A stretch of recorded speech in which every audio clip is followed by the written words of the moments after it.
$250,000 sitting in the bank doing absolutely nothing.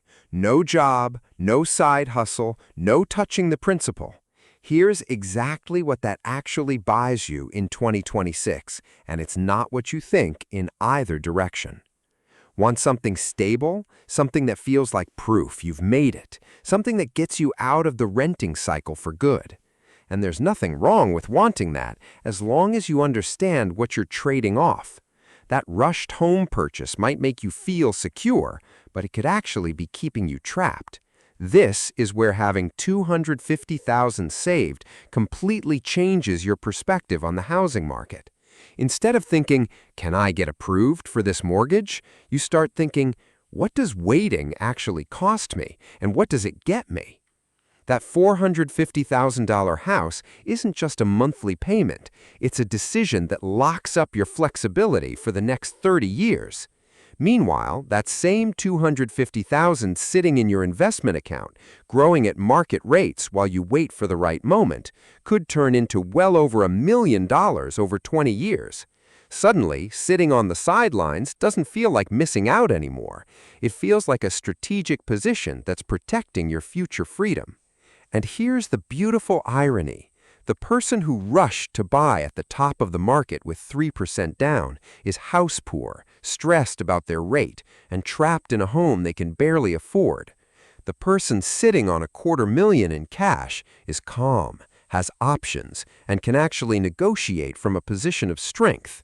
They're not panicking about missing the market. They're quietly building leverage while everyone else is anxious. This mindset shift extends to every major housing decision you make. Where you buy, when you buy, whether you buy at all. Everything gets filtered through the lens of opportunity and timing, not fear.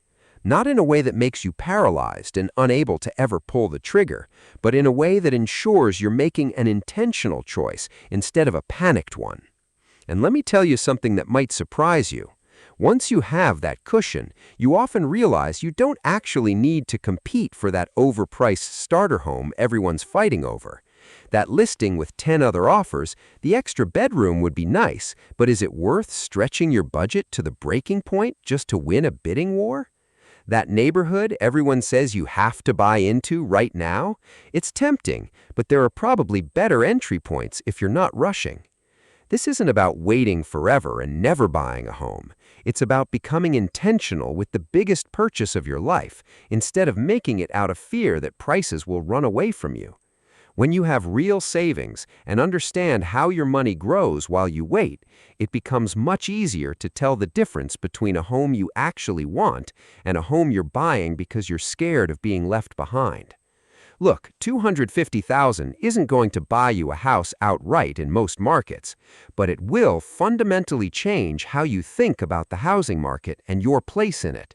It's the difference between panicking and being in control, between reacting to headlines and designing your own timeline.